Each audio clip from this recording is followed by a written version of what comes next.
Ireland, 1318. The land is scarred by war, famine, and shifting allegiances. On a hillside near Dundalk town, two armies prepare to decide the fate of the kingdom. One fights for the English crown, seasoned Anglo-Irish lords defending their hold on a fractured island. The other follows a Scottish prince, Edward Bruce, brother of the famous Robert the Bruce, King of Scots, carrying not just a sword, but a crown forged from his own ambition. This is not just a battle between armies, it's a collision of nations, of cultures, and of dreams. A final gamble to unite Ireland and Scotland against an English power. This is the story of the Battle of Dundalk, and the death of a dream. The man at the heart of this invasion was Edward Bruce.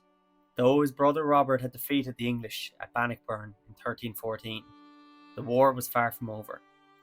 The English crown remained a looming threat, and a new front was needed, one that would stretch England's resources and open a second battlefield. Since the days of Henry II, the kings of England had claimed dominion over Ireland. English lords held vast territories, especially around Dublin, but large swaths of Ireland, particularly in the north and west, remained under the control of independent Gaelic Irish kings.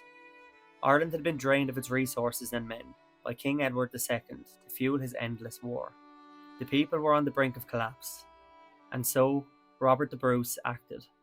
He sent envoys to Irish chieftains with a message: "We are kin, let us unite against the English." One man listened, Donal O'Neill, King of Tyrone. He asked for Scottish aid and offered something in return: the Kingship of Ireland. But not to Robert, to his brother Edward. And on May 26, 1315, Edward Bruce landed at Larne with some 6,000 men. He was no invader to the locals. Through his mother's line, the Bruces were said to be the kin of the O'Neills, and his ambitions were vast. Not just conquest, but coronation. Bruce quickly gained local support and won his first victory at Moray Pass. But his next move was not so popular.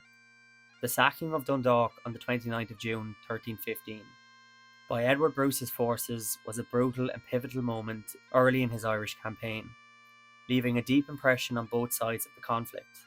Marching south from Ulster through the Moray Pass, Bruce captured the town and unleashed a wave of destruction.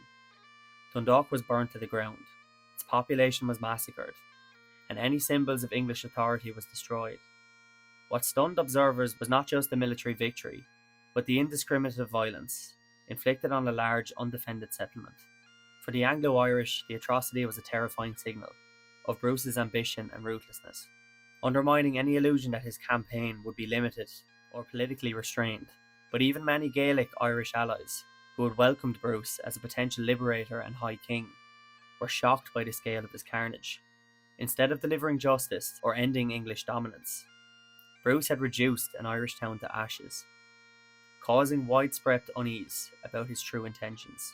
The savagery at Dundalk planted early seeds of doubt, revealing that Bruce's campaign might bring as much devastation to Ireland as the colonial power he sought to displace. After the sacking of Dundalk, two chief opponents, Richard de Burgh, Earl of Ulster, and Edmund Butler, the Justiciar of Ireland, were divided. Bruce defeated them both in succession, at Connor in September 1315 and Skerries in February 1316. By May 2nd, 1316, Bruce felt confident enough to be crowned the High King of Ireland.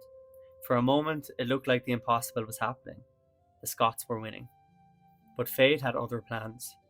Almost immediately, Bruce's campaign was struck by disaster. The Great Famine of 1315 to 1317, part of a pan-European crisis that turned fertile fields into swamps and full bellies into empty graves. With crops failing, Bruce's army became dependent on pillaging. Where food wasn't given, it was taken. The support for Bruce dwindled. His Irish allies grew wary. His dreams of a united front against England were reduced to scorched fields and empty promises. His army, still intact, still dangerous, survived only through brute force. Through 3 successive campaigns, Bruce marched from Ulster to Limerick, hoping to steer rebellion and secure supplies. But most of Ireland were simply too exhausted to rise. Still, Bruce held firm in the north, his power base in Ulster relatively secure. For 2 years, he waited. By 1318, the rains eased, The harvest returned, and the grounds were firm enough for war. Edward Bruce would march again, towards Dundalk.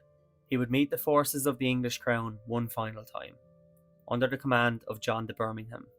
The decisive confrontation was near, at a place called Faughart, and on October the 14th, 1318, just north of Dundalk town, two armies converge at the hill of Faughart.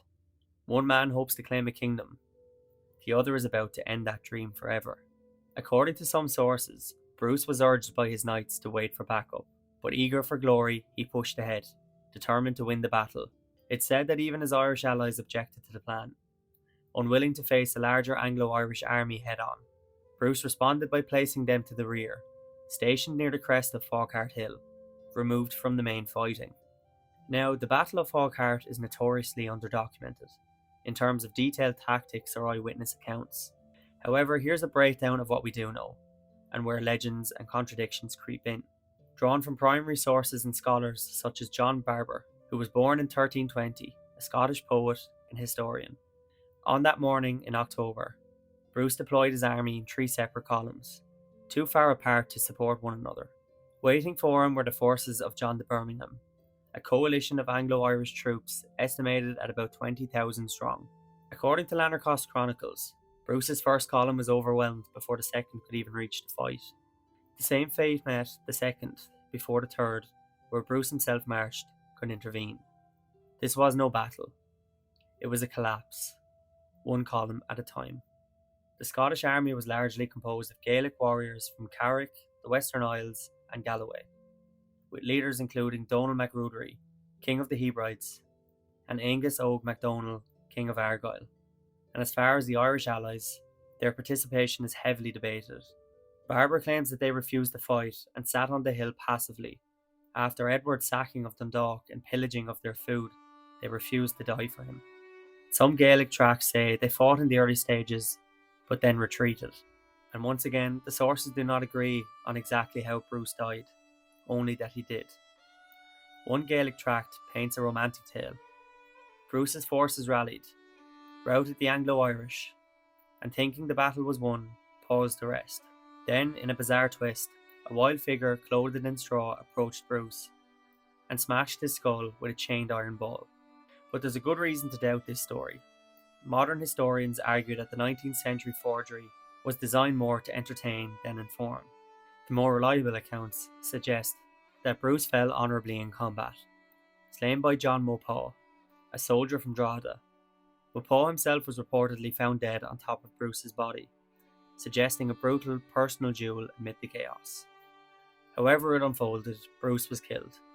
His body was beheaded, quartered, and his remains sent to the four corners of Ireland as a message from the English crown. With him fell many of his closest allies, MacRury and MacDonald.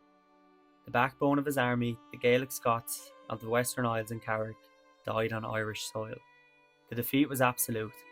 Within weeks, the Scottish position in Ulster collapsed. Carrickfergus Castle fell in December. Edward Bruce's ambition to become High King of Ireland died with him, and with it the dream of a united Gaelic front against England. For the English, it was a decisive victory. John de Birmingham was richly rewarded, elevated to Earl of Louth. For the Irish, it was more complicated. The Scots had come as supposed liberators, but famine, fire, and the arrogance of a leader had left their land in ruins. And for Scotland, Robert the Bruce lost a brother, but gained a strategic win. Never again would the English be able to use Ireland as a base to strike the western coast of Scotland. Faughart was not just the death of a man, but the end of a vision. A Celtic unity, of shared rebellion, of an Irish crown for a Scottish prince.